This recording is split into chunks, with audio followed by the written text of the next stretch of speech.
Okay, so first question, what was most important to the identity of... Can I ask one more quick question? Sorry. So is this going to be, ultimately the final product, is it going to be one take, beginning to end?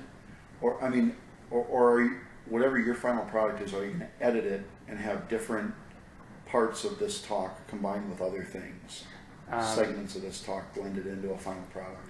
This project really is the first of its kind, and the professor is still not 100% sure on the final product will be. Sure. We're hoping to create a website, and there will be all the sound bites and videos Sure. on the website. And whether we cut in on the final presentation bits and pieces of the videos will be up to the group that does the final presentation. Okay, got it. All right. So fire away. Sorry. Okay.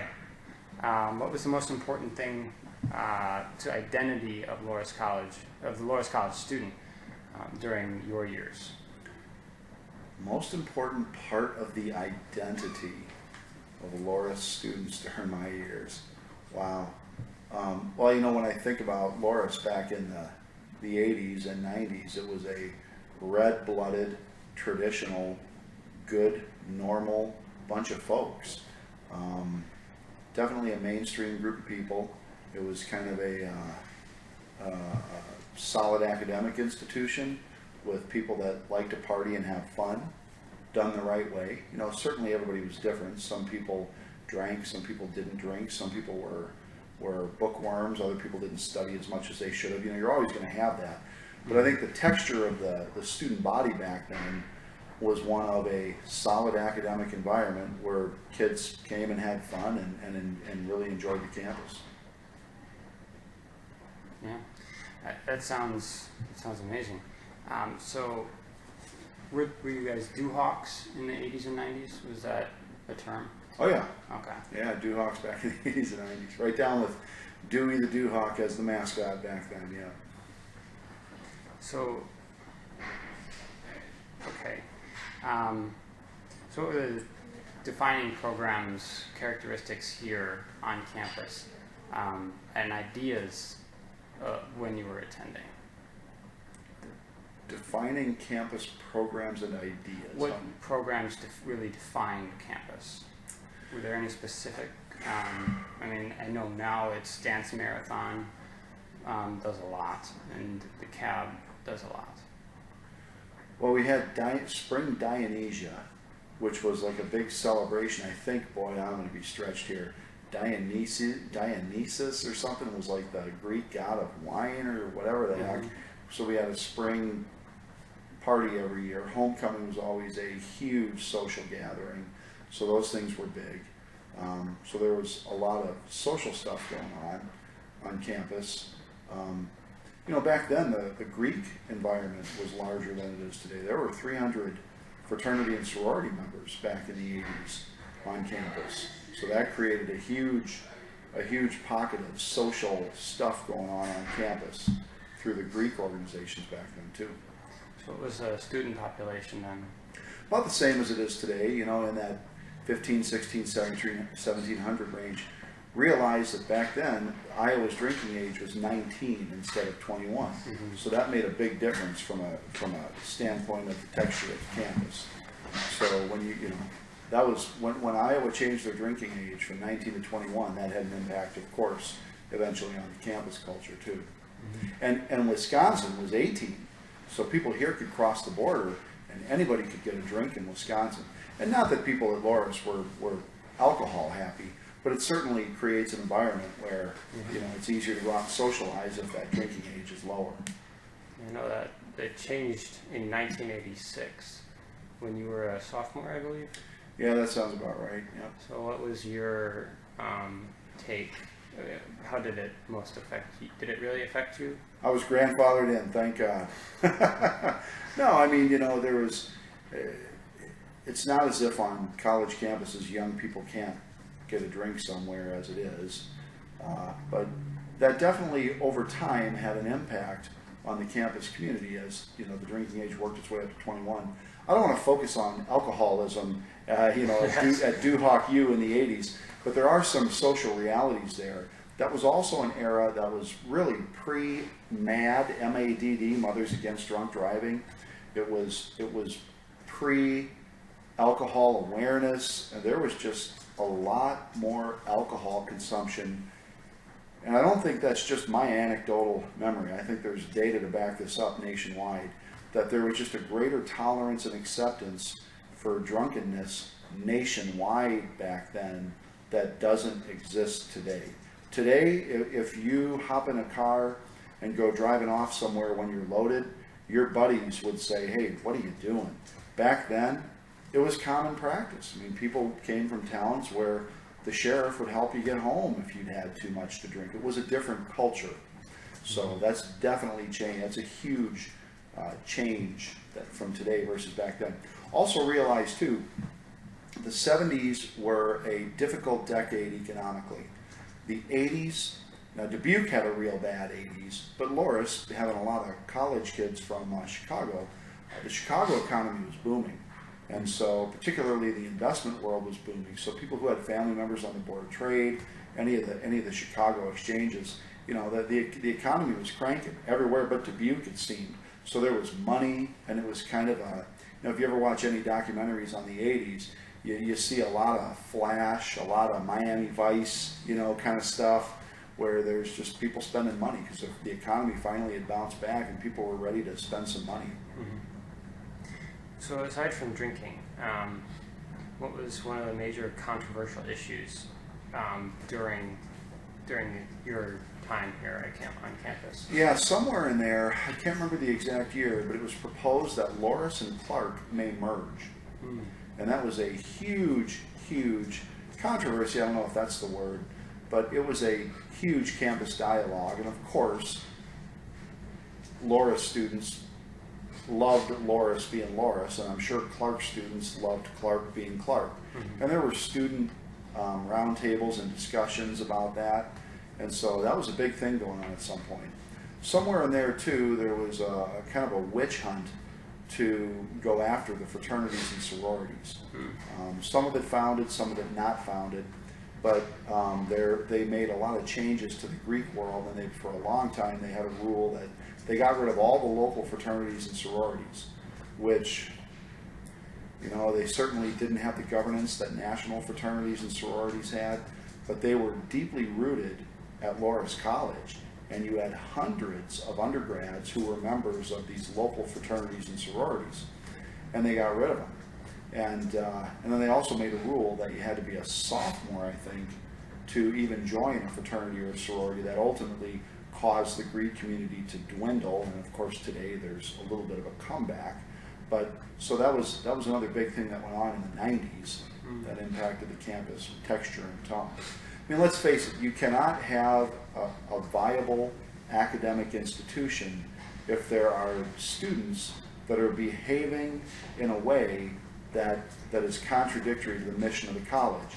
And the 80s were a freewheeling decade where there was a fair amount of drinking, some drug abuse nationwide. It was the decade of cocaine nationwide. It was a decade of kegs. And I'm not talking about Greek life, I'm talking life. That's, you know, you can watch any documentary on the 80s and every one of them is going to talk about the cocaine drug trade. And I don't think that Loras College ever was, you know, any different than any other institution. You know, it's good human beings, but I think to say that there weren't, you know, party influences on campus, I think would not be a fair statement. But yeah, it was definitely a different world in the 80s than it is today. So, technology on campus. I know that came in 84, 85. So what was your opinion on technology on campus?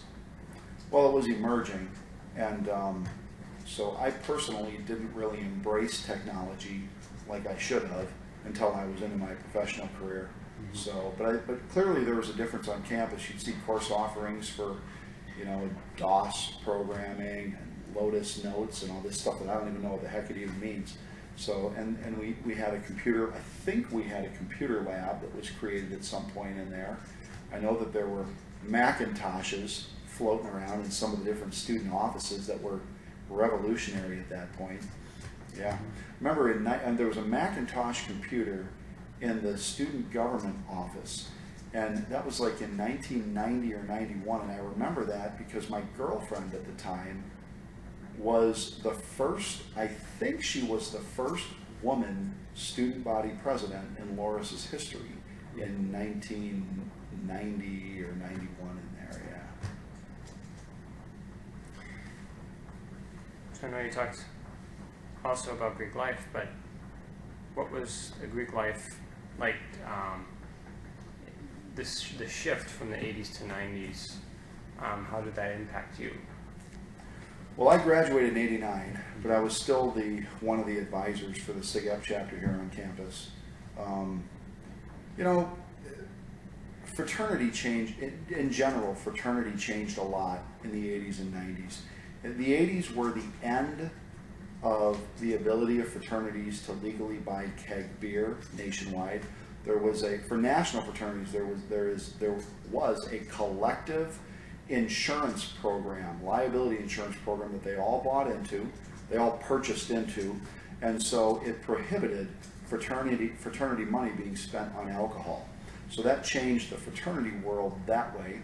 In the early 90s, we saw the advent, in SIGEP anyway, of the Balanced Man program. A lot of fraternities realized that you no longer needed a fraternity to have a party. You can get a party with the canoe club.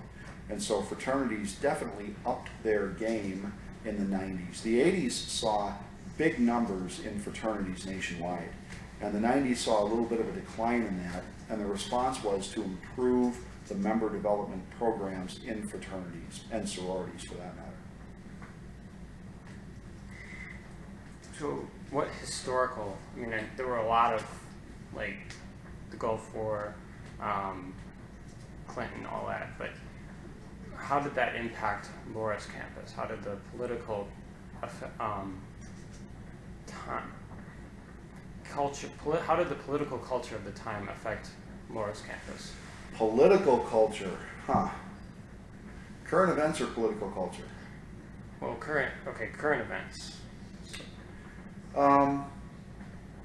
Chicago's revved up economy definitely impacted Loras College. Mm-hmm. There was a lot of money flying around Chicago that definitely impacted Loras. And not all bad. I mean, if people have money in their pockets, that's good for Loras, it's good for the local economy. I don't know much, but I know having more money in your pocket is better than having less money in your pocket. That kind of makes sense to me. What you think? As far as the political landscape, it was the Reagan years from 80 through 88, and then George W. Bush took over from 88 to 92, and Clinton finished out the 90s.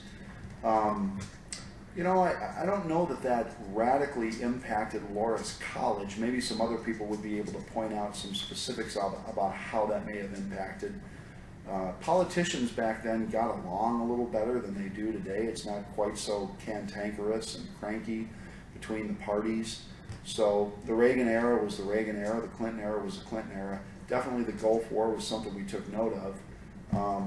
Realized in the 80s, they reinstituted the draft, or they reinstituted the registration for the draft. Mm-hmm. So when you turned 18, you had to go register for the draft. And that hadn't been around since Vietnam. So that was an attention getter.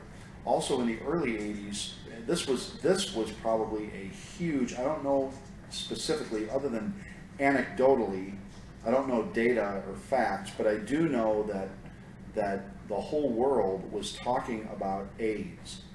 And it was the early 80s are when we realized that this thing called AIDS existed out there. And before about 1982, you never heard the term HIV test or HIV positive. It didn't exist. Mm-hmm. And all of a sudden in the early 80s, this HIV thing became a reality for people, that irresponsible behavior could kill you. That was markedly different from the 70s, where you had the advent of the birth control pill becoming mainstream, which changed campus behaviors all over the nation. And you had sexually transmitted diseases. You know, that's one thing. Dying 2 years later, that's a little different story. And then ultimately, there was a huge awareness of more responsible behavior in the 80s because the stakes were so much higher. Huge issue. Yep. So the Berlin Wall, when that fell. Yeah, that happened too. So was that a big topic on campus when that happened? Yeah, you know, a lot of people forget the fact that they think that Reagan and Gorbachev ultimately brought down the Berlin Wall. It was actually Rocky in Rocky IV, after he beat Ivan Drago. He gave the speech, and the whole Politburo, and they were all watching. Did you ever see Rocky IV? Rocky gives a speech at the end. Next thing you know, the Berlin Wall comes down. True story. I wouldn't make that up. Yeah, that was big news, because anybody who grew up in the 80s grew up with the fear of nuclear holocaust hanging over our heads. And the Cold War was so ugly in the early 80s. And you had things like Lebanon had some bombings where I think a Marine, I'm going to get this wrong, I apologize, but embassies were bombed, military bases were bombed. There was a lot of terrorism of that nature going on. It was all overseas. It never hit home like 9/11. But there was a lot of that going on internationally, and tremendous anxiety about the Cold War, because there was a song that came out in like 1985. You ever heard of Frankie Goes to Hollywood? They had the song Relax. Then they had another album out, another song out called Two Tribes, which was a big MTV video, and the video had Reagan and Gorbachev swinging at each other, in the middle of this circle. And there was a lot about Reagan on one side and the Russians and the communists on the other, and this nuclear holocaust thing. It was, and I guess I really can't overstate that we had a lot of fear hanging over us in the 80s. We had the AIDS thing and the fear of nuclear holocaust. I think that was looking back, that was a big deal. And the Berlin Wall coming down, of course, alleviated the Cold War fears. Yeah, I'm glad you brought that up. That was maybe the event of the 80s. It's easy to forget that stuff when you look back. So, looking at the future here, how did your time at Loras affect your future career, your future? Well, I mean, personally, we all have our own story, and I don't know that that's real relevant to your research. I'm trying to think beyond myself and think about what might be more relevant to, for a larger number of people at Loras. Loras is a friendly place, and in the 80s it was friendly. In the 90s it was friendly. Loras was a very social place, and it was okay to drink some beer and hang out and have fun. And I can't overestimate the value of that, because in business, you hang out with people, you have a couple beers, you get to know each other. It was realized back then we didn't have cell phones, we didn't have laptops, we didn't have tablets, we didn't have smartphones, we didn't have any of that stuff. We didn't text message, we didn't have the internet. None of that was around back then. So it was about picking up the phone and calling people. Answering machines were big. You'd leave messages for people on their telephone answering machine, and that's how we communicated. And the campus was just very, very social. There were 3, 4, 5 bars near campus that were really popular. The pub on campus, you could grab a beer in the pub. That was great, and it was just a social environment. In addition to anytime you have an institution as old as Loras, you have iconic professors, people like Father Schrader, Father Most, Dr. Bowerly, Roman Chapello, who's still here today. Really iconic professors, and that creates the aura of Loras College as well. And that from all of that comes a kind of at least my interpretation is that it grounds you, that you come from a fun school that's worth being a part of, because some of these people have said yes to Loras for decades and decades and decades. You're a part of that. You get a good education, and the placement office did a good job of helping people line up jobs. It was a good product in the 80s. Loras had a good product. Going on with some of that social atmosphere and interactions, was intramurals something that was like really important that most of the campus was involved in, or is it kind of a lesser effect? I don't know about most, but I know that intramurals were very popular. I mean, I'm not sure how they are today, but they were very popular back then, and Loras had a big intramural program. Pat Flanagan was one of those iconic campus people, tennis coach. Pat worked a lot with intramurals. He's one of those guys that at homecoming, he can't walk from one end of the parking lot to the other without being stopped by dozens and dozens of alumni, because he reached out and touched kids. He engaged kids at Loras and got them connected with the campus. Intramurals, yeah. I'm glad you asked that. You know, intramurals have always been a big part of Loras, and they were popular in the 80s and 90s. Just trying to get a kind of a relative idea of the size, because I know some of the clubs and organizations that we have here today, kind of with the drinking age thing too, are necessarily a little bit larger because they have to have a different way to interact. And I know from some of the other research that we looked at that with the drinking, that was one social like interaction at the bar. So I mean, it was physically possible to walk down there and you could go hang out and meet people. Yeah. And another one was intramurals. So I'm just wondering kind of, you know, socially how that affected it. Yeah. Your experience. So. Yeah, I mean, all that stuff matters. I mean, that's all part of that campus culture. You know, campus ministry kids would say campus ministry was what grounded them at Loras.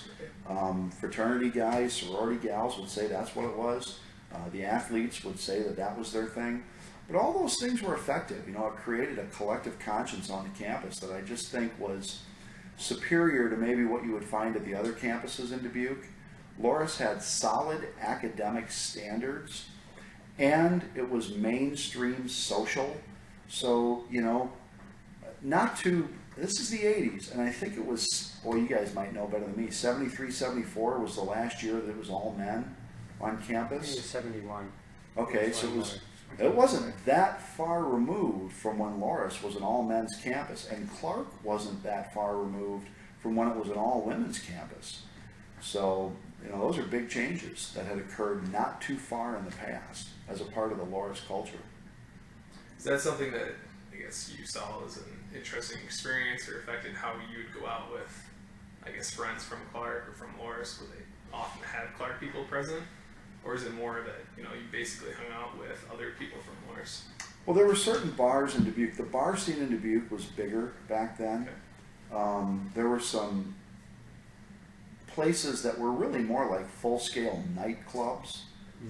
The 3100 Club, which is still the Best Western Midway out there where Champs is. That was a big nightclub with a dance floor, and the Dubuque Inn, which is where the Hampton Inn is now. The Dubuque Inn had a bar called the Brass Ring, which was another huge nightclub kind of bar with a big dance floor and, you know, nice cushy chairs and waitresses that would come around and take your order. I mean, it was pretty cool stuff. And those were places far enough away from campus where students from all over the city and non-students as well would all gather and hang out. So there was definitely more of a beer drinking party culture in Dubuque in the 80s back then. Realize in Dubuque in 1983, we had the highest unemployment rate in the nation. Dubuque, Iowa had a 23% unemployment rate in 1983. The national unemployment rate during the Great Depression was about 25%. That's how bad it was in Dubuque in 1983. So, and I don't quite know that that correlates with the conversation about the drinking atmosphere in Dubuque in general. Maybe there's something there, maybe there's not. I don't know what that would be. But I do know that the 80s were very, very tough times in Dubuque. Maybe people were out there drinking beer to blow off steam. I don't know. So, but it was, and I'm from Dubuque. I'm a native Dubuquer. Those were some dark days in Dubuque. It's a good thing we had institutions like Loras, Clark, and UD that weren't necessarily dependent on the local Dubuque economy for survival, because Dubuque wasn't winning in the early 1980s. It was ugly. Well, I think that's all the questions we have, unless you have a question. I guess I'm a little bit interested as far as I guess, the Loras culture, because one thing that has evolved over time is there's been interracial groups created, You bet. and there's been, I guess, Lisa, I think it was called, and then I know there's been other trends, I guess, more today, where there's basically an aim towards diversity. Yeah. Can you reflect on what Loras might have been like in the 80s? Boy.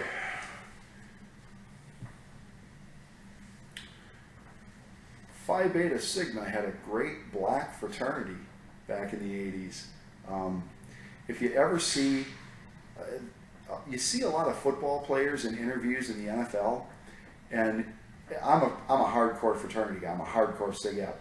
And I'll see some of these guys in interviews, and they have on their arms, you can see the Sigma brand. I mean, they literally take a metal Sigma, put it in coals and get it hot, and they steam a brand right onto your arm. And if you ever look, you will see tons of black NFL football players, and they all want to pull their jerseys up here. You'll see that Sigma out there, and it's just. Now, I'm not going anywhere with that other than the fact that Sigma is a big black national fraternity. Phi Beta Sigma is, and they had a fun chapter here at Loras back then. Loras, and there was some attempts at international students at Loras as well. We had a bunch of Chinese students the one year here. In Sig Ep, we had a guy that spoke more German than he did English, who was in the chapter. Realize, as the backdrop for diversity at Loras being Dubuque, Iowa, in the 1980s, Dubuque County was 99.3% Anglo. 99.3. And, well, let's face it, our biggest export in Dubuque County in the 80s was human beings. There was no reason to come here and drop anchor and grow roots because there were no jobs, and there was every reason to leave the community for higher ground economically in other communities. It was a different era, and so Dubuque, Iowa itself was very, very immature and not evolved from a standpoint of any kind of diversity. Any kind of diversity at all. It was a very traditional community, and it was lily white. We didn't understand the gay issue. College kids today, you don't even have to explain the gay issue with college kids today. They just get it. And it is not cool today at all to be a gay hater. It just isn't cool. Well, back in our era, the issue hadn't even really been talked about. I don't recall. The students of color that we had on campus were absolutely qualified, absolutely first-class people, and they were fun. It was, I mean, I can't imagine what kind of a tough sell it would have been. As I sit here and one of the people in the interview is African-American, I can't imagine what kind of a tough sell it would have been to say, hey, you're a black guy, come to Dubuque in the 80s. You can mix in with our 0.7% of diversity in Dubuque County. There's no way. So the fact that we did have awareness in the 80s of the need to diversify the student population, again, I don't know the data specifically, but to me that almost feels admirable that there was an awareness in the 80s that it does mean something to diversify your campus. So, and again, the people of color who came to Loras in the 80s and 90s, I thought were just first-class people. They were terrific. They were just great. And so you learn that as a student, that you break down the walls and people get to know each other. But it sure wasn't because the community itself had much to offer that way. Nobody was staying here. Everybody was leaving because we had 1 in 4 people was unemployed. It was so bad. That's a really good question, by the way, because the backdrop of Dubuque definitely impacts the Loras College situation, and I think the backdrop of Chicago probably impacts Loras College as well, too. You can't not talk about Loras without talking at least a little bit about Dubuque and Chicago and the stuff that was going on there. I think that's it, unless you have anything else that you want to add, maybe. Well, I'm trying to think if there's anything else that's really relevant from the 80s. Now, you covered it pretty well. Father Barta was the president of the college in the 80s. Di Pasquale was a president in the 80s. When you start naming people, you start to miss people. Father Barta was a professor here and you'll have this information from somebody else. There was a period in the late 90s where there was a lot of turnover in the presidential office at Loras. And those things just happen periodically with organizations. Jim Collins has been a great president of the campus. It's nice, and he was there you go, Jim Collins, Duhawk in the 80s. He's an honorary initiated Sig Ep brother, as well as he was a member of a local fraternity in the 80s as well, Delta Sig, and always was a solid guy on campus. I think that means a lot for Loras today that the president is homegrown. I think it's a real testimony that Loras can produce somebody who is good enough and loyal enough to want to serve now that he could take a job anywhere. So that's pretty good stuff. Beyond that, I'm just trying to think about the other macro issues that were going on nationally and local, even some local stuff, but you've covered it pretty well. And if I'm a student 10, 15 years from now and I look back at this, I'm trying to think what more would I want to know about Loras. And I'm sure between me and the other people you're going to get, there'll be some good information there. Yeah. I guess more on a personal level then, are there any, I guess, really good experiences that are still vivid in your mind, maybe from the spring parties or the spring breaks or something that I guess just comes to the top of your mind?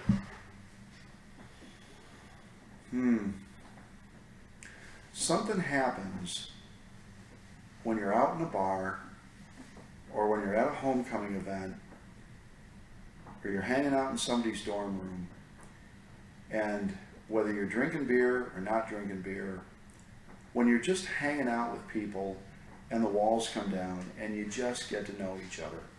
And Loras has always been terrific for that. Just terrific. Loras has been a good City of Dubuque neighbor. They've been a great corporate citizen in Dubuque. I would highly encourage students that are listening to this interview 5, 10, 15 years from now to realize that those one-on-one personal social interactions, that's what really moves people. It's what moves society. It's what creates business. It's what generates commerce. It's what creates memories. It's what sharpens your edge as a student. And my guess is, the further out we go, my fear is the more that students will become compartmentalized and in their own worlds and not connecting with people like they really used to back in the good old days before you text messaged everybody. Great tools, but I think students need to understand that the real good things in life come from one-on-one human interaction. That's a great answer. With liberty and justice for all. Yeah. Amen. Loras is a better place today than it was back then because the students are sharper today than they were back then, because human beings are sharper today than they were back then. There is such a greater awareness of social conscience with every passing generation, greater acceptance of diversity, greater understanding of how the other 180 nations in the world operate, and not just the United States at the epicenter of the world. We're a great country, but there's other great countries out there too. And our students today, I think at Loras, are more global, more aware, more accepting. I think there's some bad things too. I think and these things ebb and flow in society, but this is, parents today are called helicopter parents. You probably heard that phrase. People tell stories of parents going with their students to job interviews. I mean, who's ever watching this, don't bring mom and dad to the job interview because the employer will laugh you out of the office. That kind of stuff. Professors on campus never heard from people's parents, ever. Today, parents will call them and chew them out if they don't like their kids' grades. It's just kind of a funny thing that's happened. But by and large, the students today are far better equipped as human beings than students anywhere were in the 80s and 90s. Well, thank you so much. You bet. It was a Thanks, real Mike. pleasure interviewing you for this. It was a great conversation. Thanks for having me. This is great that you guys are doing this. This is fun. I hope it goes somewhere. I hope, you know, these archives are unearthed at some point and people look back on them. Yeah, at some point you got to put a big disclaimer across the screen for all of us that we don't necessarily have it right. That there's a lot of perspectives from back then, and any one of us is going to get a whole bunch of it wrong, or at least we'll have our own personal biases that creep in. But this is cool that you do this. Thanks. Thank you. All right. There we go. Good deal. So how many are you interviewing?